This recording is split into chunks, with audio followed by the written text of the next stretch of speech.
Bonjour les Sagittaires, j'espère que vous allez bien. On va découvrir ensemble vos énergies pour la semaine du 9 au 15 novembre. Gardez bien à l'esprit, comme d'habitude, que ce sont des énergies générales, c'est comme une sorte de météo et vous seuls décidez de ce que vous en faites. Donc vous prenez uniquement ce qui résonne pour vous dans ce tirage et le reste, vous laissez. Je vous invite également à consulter les vidéos de votre ascendant et des autres signes de votre thème astral pour compléter ces informations.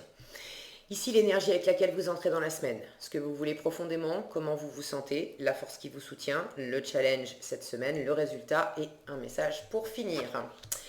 Vous avez le roi d'épée, le 10 d'épée, le 8 de coupe, le 6 de denier, l'as de bâton et le 9 d'épée. Ok. Alors, les Sagittaires, cette semaine, j'ai l'impression que vous avez un petit coup de mou là quand même. Un petit coup de mou pour... ouais, il y a des choses à... Il y a des choses à clôturer, il y a une forme de... un peu de lourdeur, de raideur. Alors, on va prendre les choses dans l'ordre. Vous entrez dans la semaine avec cette énergie du roi d'épée.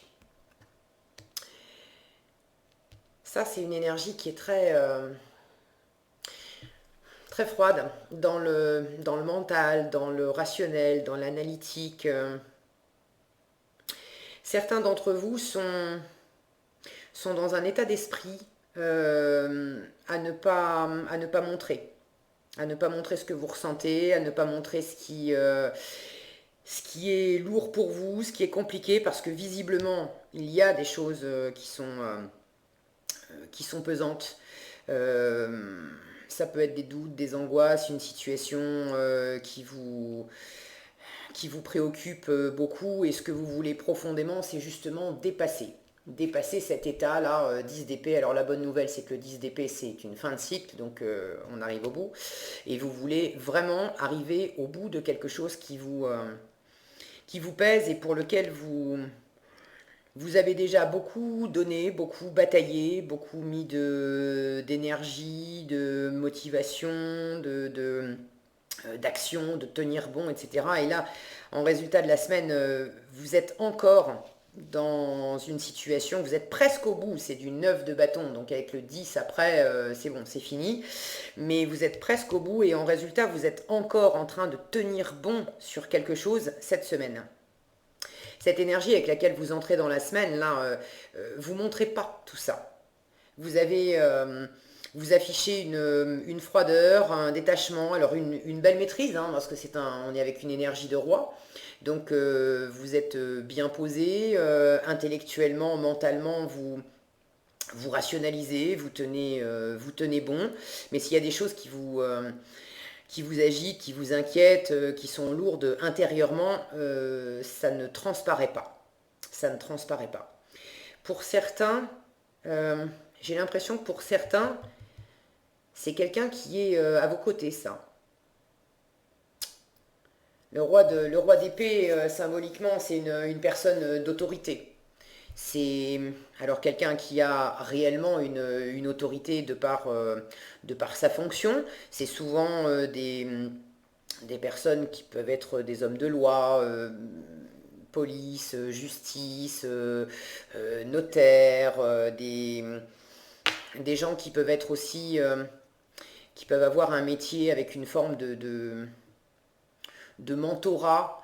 Ça peut être un prof d'université ou quelqu'un de haut placé dans la hiérarchie, dans une administration, quelqu'un qui décide, qui ordonne, qui a quand même une capacité à décider, voilà, à faire valoir son autorité sur les autres. Si c'est quelqu'un de votre entourage, c'est quelqu'un, ce que je vous disais juste avant, qui n'affiche pas ses sentiments. Alors peut-être que vous êtes au contact de quelqu'un comme ça. Alors c'est un roi, mais homme ou femme, ça n'a rien à voir, hein, d'accord. Vous pouvez très bien être un Sagittaire homme au contact d'une femme qui a cette énergie-là. Ok. Si ça vous parle, c'est quelqu'un qui est assez froid dans ses sentiments. Ça ne veut pas dire que cette personne ne ressent rien, mais elle n'affiche pas.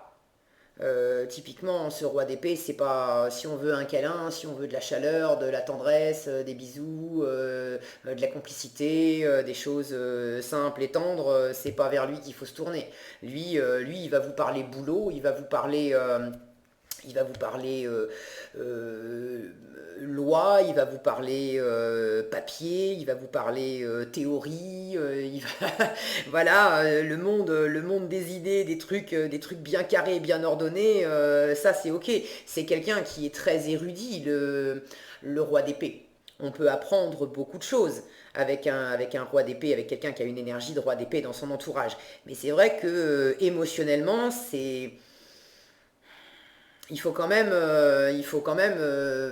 percer la carapace, hein. Regardez, si le focus veut bien, il a pas l'air commode, commode, le papy, là, hein. Donc, c'est peut-être ça. Je sens que pour certains, c'est vous qui prenez cette position-là et vous coupez quelque part des autres. D'ailleurs, en challenge, il va s'agir d'y retourner, hein, d'être dans un meilleur équilibre dans l'échange avec les autres. Donc soit c'est vous qui vous coupez, qui affichez de la froideur, du détachement. Vous pouvez avoir des paroles assez droites, pas méchantes, mais quand même assez tranchantes, justement parce qu'elles sont complètement dépourvues d'émotionnel. Ce qui, une fois encore, ne veut pas dire que vous ne ressentez rien, ok, mais dans vos interactions avec les autres. Donc soit vous êtes dans cette position-là parce que vous planquez ce qui est compliqué pour vous et vous faites un travail intérieur. Ça, c'est comment vous vous sentez, le 8 de coupe.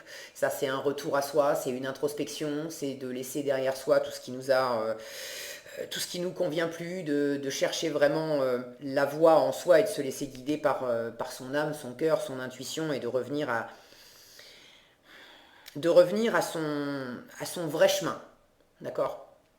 Donc soit c'est vous qui mettez toute cette distance pour pas que l'entourage sache que vous êtes en train de batailler avec certaines choses, et que vous êtes en train d'opérer une remise en question intérieure et possiblement un détachement aussi d'une situation qui ne vous convient plus. Soit vous avez affaire à quelqu'un qui est dans cette énergie-là, et ça vous pèse d'autant plus que c'est quand on a quelqu'un comme ça en face de soi, émotionnellement, on a l'impression que pour arriver à l'atteindre, on ne sait pas comment faire en fait. On ne sait pas comment faire. Si vous vous sentez concerné par cette situation, effectivement, vous avez envie d'en terminer avec ça parce que c'est beaucoup d'interrogations, je sens. Quand on a quelqu'un qui n'affiche rien face à soi, qu'est-ce qu'il, elle pense de la situation, de moi, est-ce que cette personne a des sentiments pour moi, est-ce que s'il ne s'agit pas d'amour, mais de travail, de partenariat, est-ce que cette personne, est-ce que je peux compter sur elle? Alors, compter sur elle, c'est pas vraiment, peut-être que vous vous posez la question, mais ce roi d'épée, il y a quand même une grande fiabilité chez ce roi d'épée. D'accord? C'est pas quelqu'un de. Et puis j'ai pas de mauvaise carte ici, de diable ou de 7 d'épée qui me parlerait de vous la faire à l'envers quelque part. Mais effectivement, quand on est face à un mur, parce que ça peut donner la sensation d'être face à un mur, on peut se poser des milliards de questions. Et si c'est ce que vous faites, si vous vous retrouvez là-dedans, effectivement, vous avez envie d'en sortir et vous avez bien raison parce que c'est pas avec le mental que vous allez déverrouiller ça. Je vous disais tout à l'heure, ce roi d'épée, c'est pas parce qu'il affiche pas qu'il ressent rien. Et là, en force, on vous dit, ce qui va vous aider cette semaine, c'est d'être dans cette énergie de 6 de denier. Le 6 de denier, c'est l'énergie de l'échange, du donner, du recevoir. Et là, on est dans les deniers, on est dans l'élémentaire, dans l'ancrage, dans le concret, dans le quotidien, dans les choses vraiment matérielles, palpables.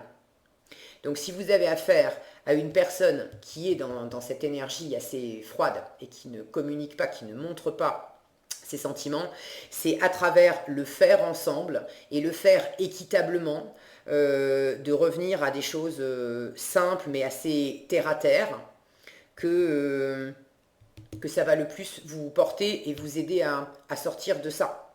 Si vous attendez désespérément que cette personne vous dise vraiment avec des mots, d'accord, je t'aime, tu comptes pour moi, ou des choses voilà, sur le registre émotionnel, vous allez peut-être pouvoir attendre.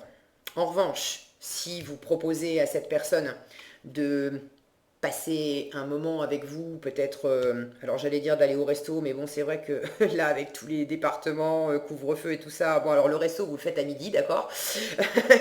Mais c'est de partager plus une activité, de voir ce que vous pouvez concrètement amener à cette personne et qu'est-ce que cette personne concrètement vous amène. Il y a des gens qui sont pas doués pour communiquer leur amour avec des mots. C'est pas leur registre, c'est pas leur voie de communication favori. En revanche, il y a des personnes qui vont vous manifester leur amour en vous rendant des services, par exemple, ou d'autres en vous offrant des cadeaux, ou d'autres encore en passant des moments, ce qu'on appelle des moments de qualité ensemble, un moment où on est content d'être ensemble parce qu'on partage une activité qui nous plaît à tous les deux. Ça, c'est alors c'est un petit aparté. Ça s'appelle les 5 langages de l'amour. C'est comment il s'appelle je ne vais pas vous dire de bêtises, mais je crois que c'est Gary Chapman, hein, l'auteur de ce bouquin, Les 5 langages de l'amour. Et c'est très très très intéressant et ça montre comment les humains se disent je t'aime les uns les autres et il y a 5 langages qui ressortent. Alors je ne sais pas si je vais m'en souvenir de tous. Il y a évidemment le fait de se le dire directement, donc par les mots. Il y a ceux qui vont passer par le toucher, qui vont avoir besoin de contact physique, d'être très, très tactile. Il y a ceux qui vont offrir des cadeaux. Il y a ceux qui vont être dans les services rendus. Et il y a ceux qui vont être dans les paroles valorisantes. Alors, les paroles valorisantes, non, ça c'est le premier. Les paroles valorisantes, mais c'est déjà la parole et la parole valorisante, de dire je t'aime, de dire t'es beau, t'es belle, cette chemise te va bien, des choses comme ça. Et le dernier, c'est les moments de qualité. Voilà, de passer des moments de qualité. Si ça vous intéresse, je vous invite à lire ce bouquin. Il est vraiment très très intéressant parce qu'on se rend compte que si vous avez un langage de prédilection, mettons les paroles valorisantes, d'être dans l'expression verbale, vous allez attendre de l'autre que l'autre vous communique ses sentiments amoureux, amicaux, peu importe, mais que l'autre vous communique ses sentiments sur la même voie que vous, parce que vous, c'est votre langage, donc ça vous paraît naturel et vous n'avez même pas forcément idée qu'il existe d'autres langages. Or, si vous êtes face à quelqu'un dont ce n'est pas le langage de l'amour, mais que cette personne, elle est plus dans les moments de qualité, par exemple, et bien sa façon de vous dire je t'aime, ça va peut-être être d'aller faire du vélo pendant 1 heure ensemble. Et de vous proposer ça. Et vous n'allez pas du tout décrypter ça comme une déclaration d'amour. Amour entre guillemets, hein, si c'est pas amoureux, mais vous voyez ce que je veux dire? Donc c'est intéressant de comprendre un petit peu ces différents langages, parce que des fois on a une impression de froideur, et je vous disais, ce roi d'épée, au fond il n'est pas froid, il a un cœur comme tout le monde, mais il affiche pas, et ça peut être aussi une vue de l'esprit, de votre esprit, d'avoir l'impression que la personne en face de vous est froide, mais peut-être que c'est simplement que vous ne comprenez pas son langage. Et là, en force, on vous dit, il s'agit de retrouver un équilibre dans le donner et dans le recevoir. De quelle façon vous communiquez à cette personne ce que vous ressentez pour elle, ce que vous avez envie de faire avec elle. Une fois encore, c'est pas forcément amoureux, ça peut être une personne dans le cadre du boulot avec laquelle vous avez envie de fonctionner, bref, mais si vous ne parlez pas le même langage, ça coince et ça vous donne une impression de froideur. Ok? Donc, la force cette semaine, c'est vraiment de veiller à l'équilibre entre ce que vous donnez, ce que vous recevez, est-ce que vous donnez trop, est-ce que vous donnez pas assez, est-ce que vous êtes vraiment comment dire, dans le concret, pas dans le mental à vous faire des idées, à avoir l'impression que c'est pas équilibré, mais ce roi d'épée, il est très fort aussi pour être très juste. pour peser les choses d'une façon très pragmatique, d'accord? Donc revenez à un état d'esprit plus pragmatique aussi, plus ancré. N'hésitez pas à aller faire un tour dehors, à vous ancrer à la terre, à prendre votre temps aussi, parce que ça va vous faire redescendre du mental, ok? Et visiblement, vous en avez besoin. Donc le 10 d'épée, je me réattarde pas dessus, je vous en ai parlé, il s'agit de boucler un cycle, doute, peur, insécurité, le mental qui tourne, qui tourne, qui tourne, qui tourne, qui tourne. Vous en avez ras la cacahuète et vous avez vraiment envie de sortir de ça. Comment vous vous sentez? Vous êtes vraiment dans cette... à la fois dans cette introspection de revenir dans votre cœur, de sentir qu'il y a des trucs qui sont plus alignés. C'était peut-être aligné hier, ça vous nourrissait hier, mais aujourd'hui ça vous nourrit plus. Et là, il s'agit de vraiment vous connecter intérieurement à qui vous êtes profondément, à quel chemin vous avez envie de suivre maintenant. Vraisemblablement, il y a quelque chose qui arrive à terme. C'est pas forcément la situation en elle-même qui arrive à terme, mais ça peut être votre état d'esprit qui arrive à terme. Et là, ce 8 de coupe se rend compte que intérieurement, il y a des choses avec lesquelles je fonctionnais depuis longtemps et ça m'allait bien, mais aujourd'hui, concrètement, je vois bien que ça me met dans des états comme ça, donc c'est plus possible pour moi de fonctionner avec ça. Donc je laisse ça derrière moi et je prends une nouvelle voie qui me convient mieux. Ok? En challenge, vous avez cet as de bâton. Cet as de bâton en challenge, lui qui d'habitude parle d'élan, d'une nouvelle motivation, enthousiasme, de l'énergie, on y va, etc. Étant donné que vous l'avez en défi, il me parle du contraire. Cette semaine, il est possible que sous le coup de ces énergies-là, vous ayez envie de rien, pas envie de bouger, pas motivé, pas envie d'y aller, je sais pas quoi faire de ma peau, ça me saoule, manquer d'énergie, d'être... Et là encore, ce qui va vous soutenir, c'est de revenir à la terre, de vous ancrer à la terre. Ça épuise vraiment, d'accord, d'être dans ce 10 d'épée. Et quand on arrive dans ce 10 d'épée et vous voulez dépasser ce 10 d'épée, ça veut dire que vous avez déjà fait tout le chemin. Et les cartes d'avant, 9 d'épée, 8 d'épée, Dieu sait qu'on est, on est bien enfermé dans son mental. Et c'est vraiment crevant, d'accord? Donc, ça peut être complètement normal et légitime de sentir que vous avez un coup de mou et d'avoir besoin de récupérer des forces et de sentir que vous avez pas l'énergie de vous lancer, de vous sentir enthousiasmé par quelque chose, par quelqu'un, de vous lancer dans l'action, etc. C'est ok. En revanche, ne vous laissez pas tirer vers le bas par ces énergies-là. Et le meilleur moyen de retrouver un équilibre, c'est de revenir à de la lenteur et de revenir vous ancrer à la terre. Donc faites des choses simples, faites-vous une balade dehors, prenez l'air, si vous aimez jardiner, allez gratter un petit peu la terre, allez faire un câlin à un arbre, revenez à des choses simples du quotidien, des choses matérielles, mais qui font que vous êtes connecté dans l'ici, dans le maintenant, et vous ne partez pas dans votre tête. Ok? Et plus vous allez partager aussi, c'est à travers le partage avec d'autres personnes que ça va vous faire du bien. Donc des choses simples comme partager un repas, vous voyez ces personnages-là, ils échangent, si le focus veut bien, voilà. On a de la nourriture, il y a une jeune fille qui boit derrière.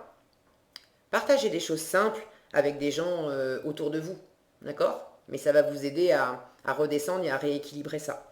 Et donc en résultat de la semaine, le 9 de bâton, je vous le disais, en résultat, vous serez encore en fin de semaine en train de tenir bon dans une situation. La bonne nouvelle, c'est que vous êtes presque au bout, ok?